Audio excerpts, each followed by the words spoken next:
A few months ago, I received an offer from a former coworker to give a psychoeducational talk on the psychology of money. And when she asked me for that, I had to turn it down because I thought, I don't even know what I would say about this. And so if you know me at all from my other channel, you know that I had to go down a rabbit hole and learn all about information that I didn't yet know. So in the past few months, I have read 8 books about money, and not specifically finance. Maybe like some of them are more money mindset, some of them are more the psychology of money, some of them are more finance, all to learn about ultimately money and psychology at the same time. And so today I'm going to rate all of them from best to worst.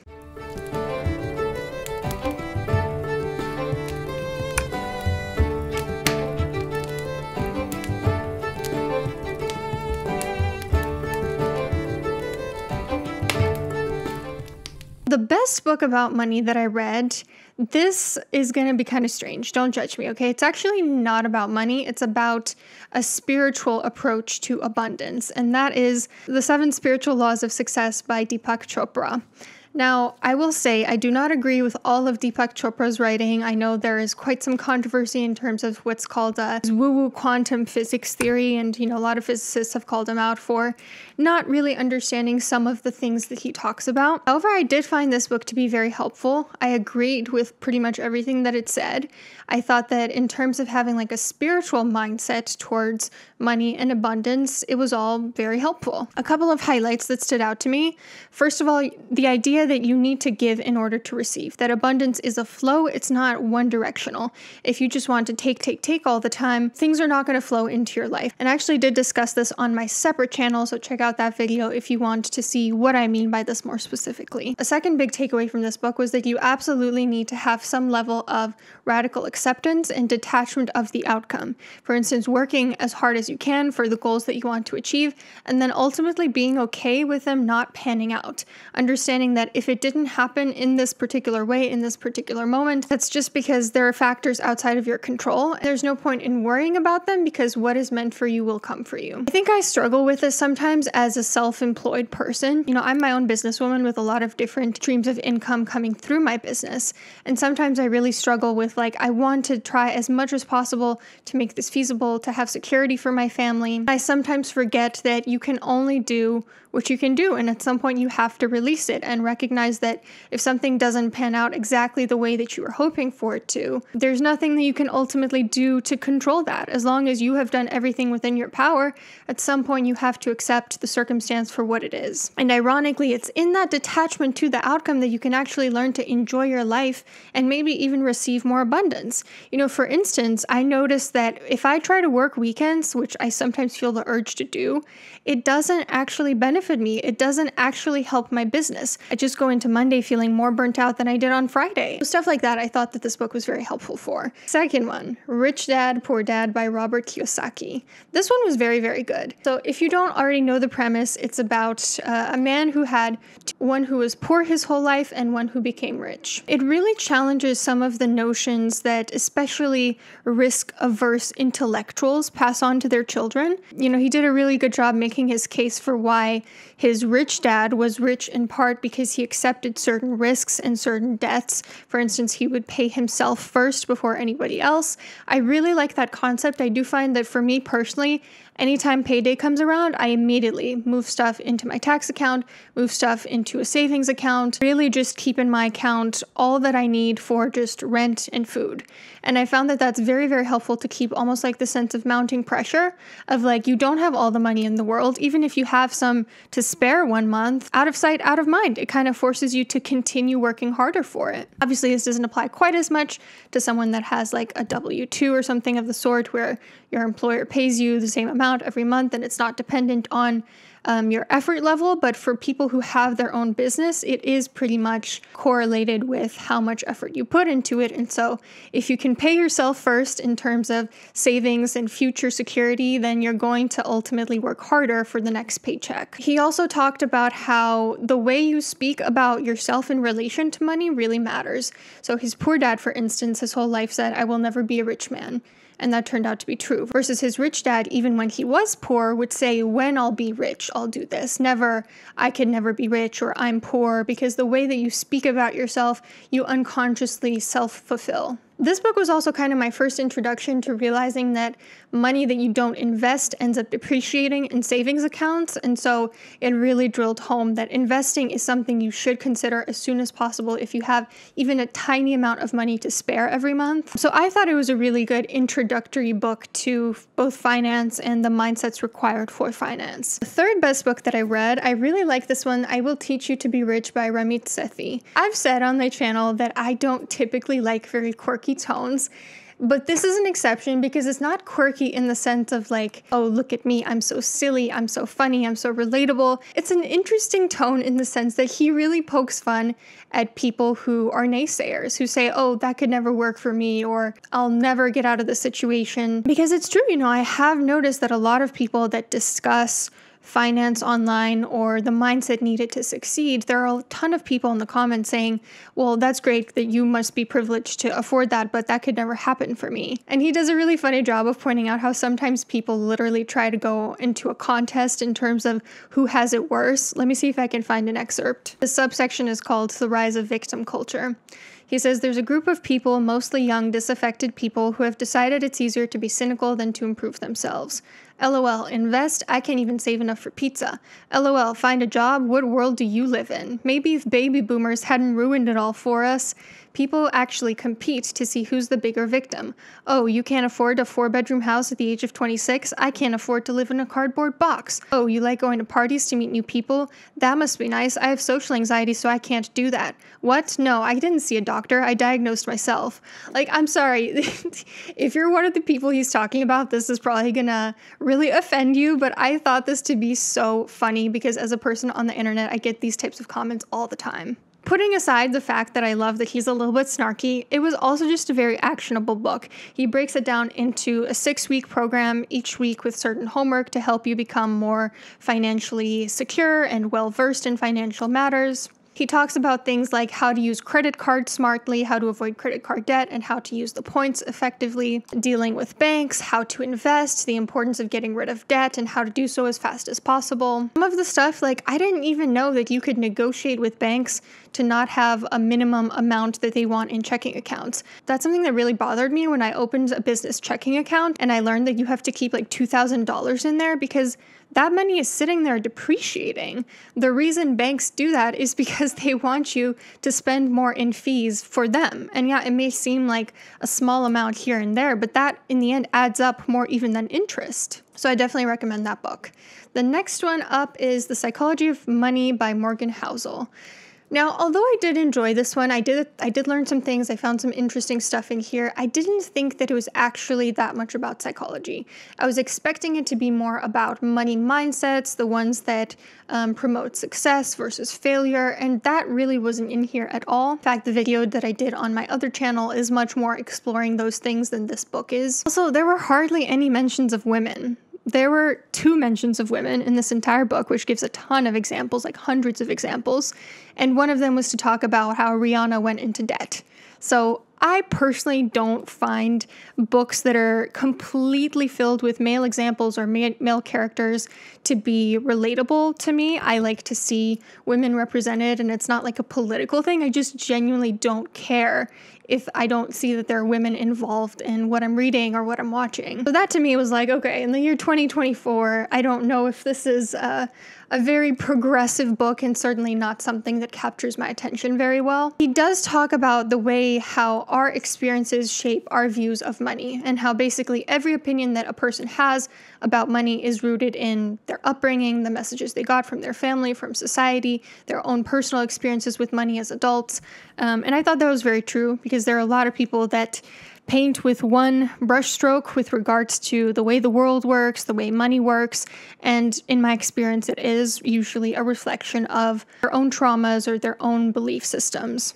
But I will say, I felt like his own belief system was coming in with this book quite a bit. From what I understand, he's a Wall Street Journal writer, or was for many years.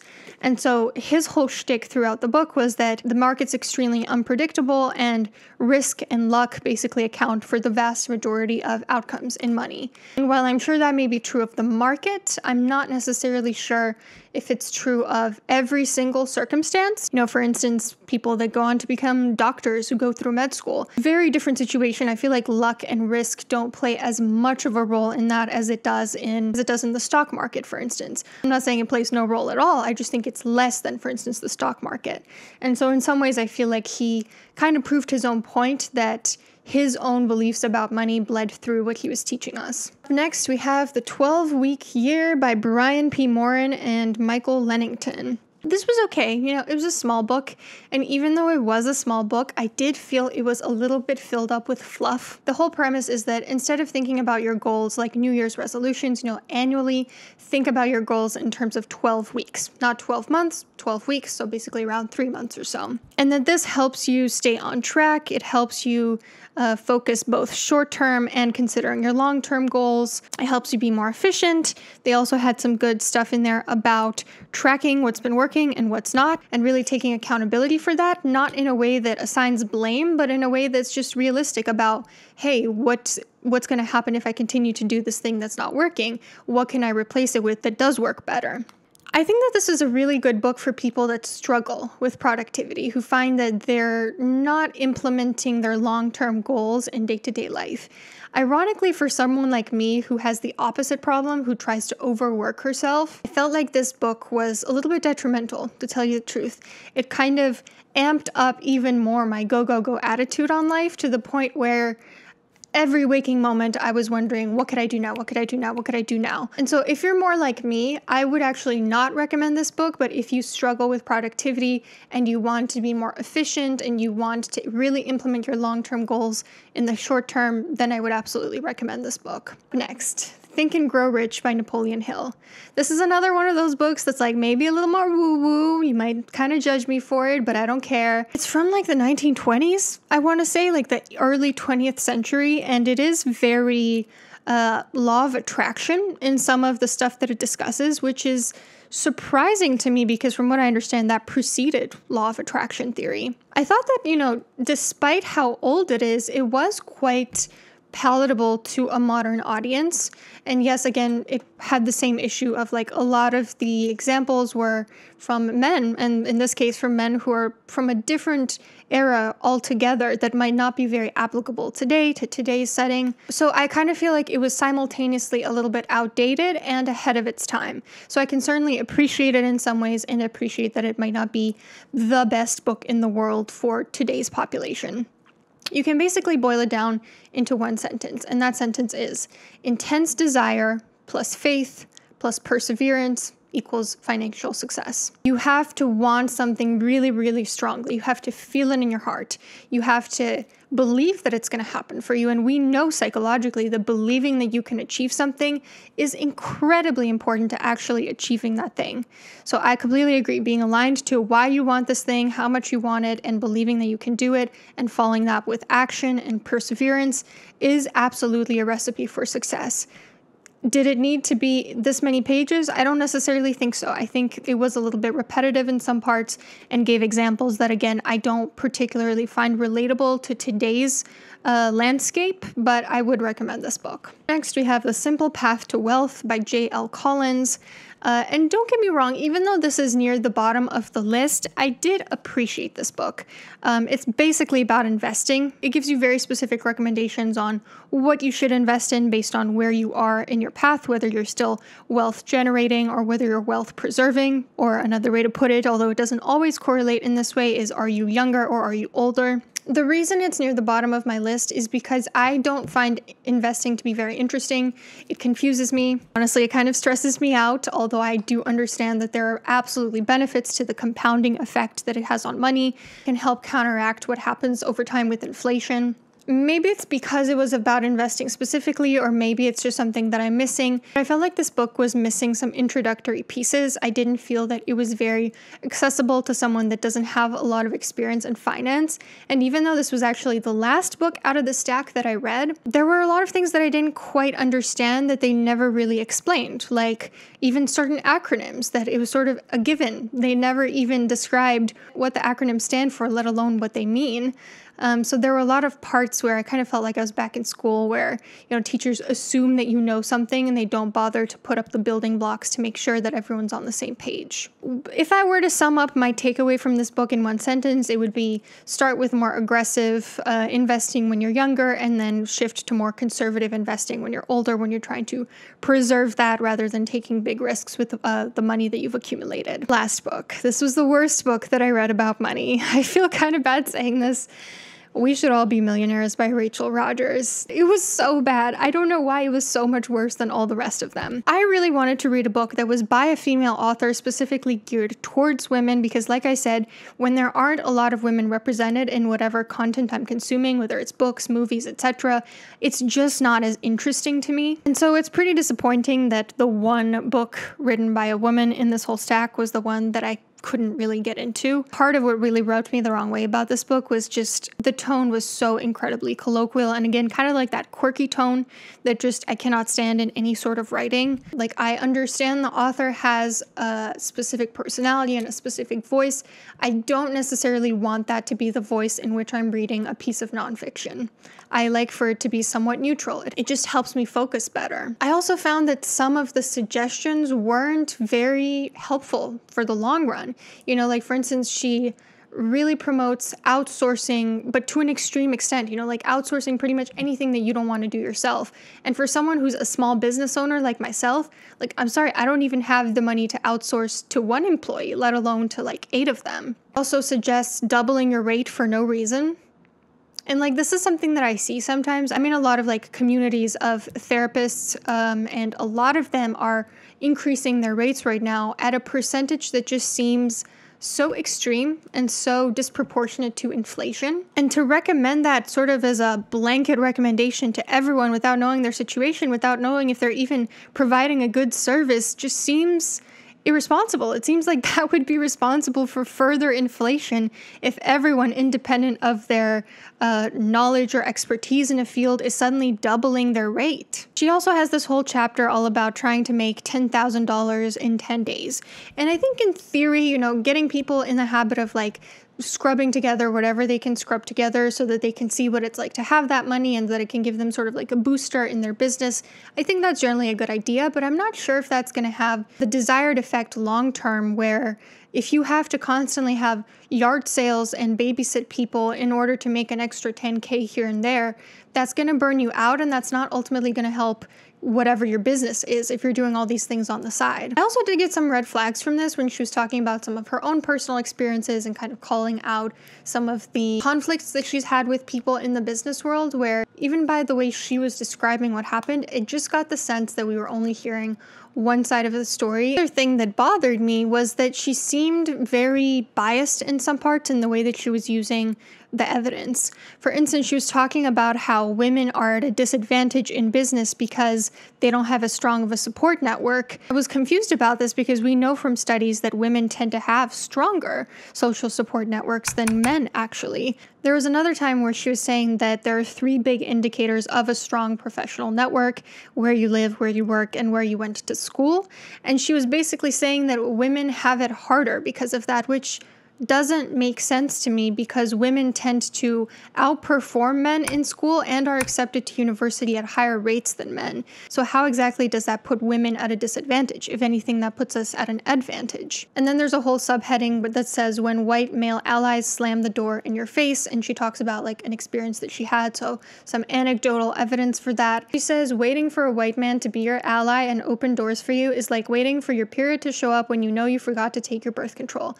Bish, you are pregnant. Stop checking your undies because she's not coming. So I'm a businesswoman, and my business has been greatly helped by my husband, who's a white man. Early stages of my YouTube channel, he taught me how to edit videos in Adobe Premiere. He taught me how to make thumbnails. He's actually my business manager. He handles my emails. He moderates my comments for free. This is like hours that add up every single week over years. He's been incredibly supportive. And in that chapter, she said, like white men would rather help white women over women of color color any day. So maybe that's what her response to this would be. But I just feel like if you're going to make such a broad statement that white men are going to slam the door in your face, you've got to have a little bit more than anecdotal evidence. Because for instance, I can also give anecdotal evidence that contradicts her anecdotal evidence. So we really need to look at some research if we're going to make such broad statements. That seems like a very raunchy hypothesis to make, but hopefully someone makes it one day, because that would be an interesting study. So those are my thoughts on some of the money books that I've read, or money adjacent books that I've read over the past few months. If you have any recommendations, definitely pop them below and let me know what you thought.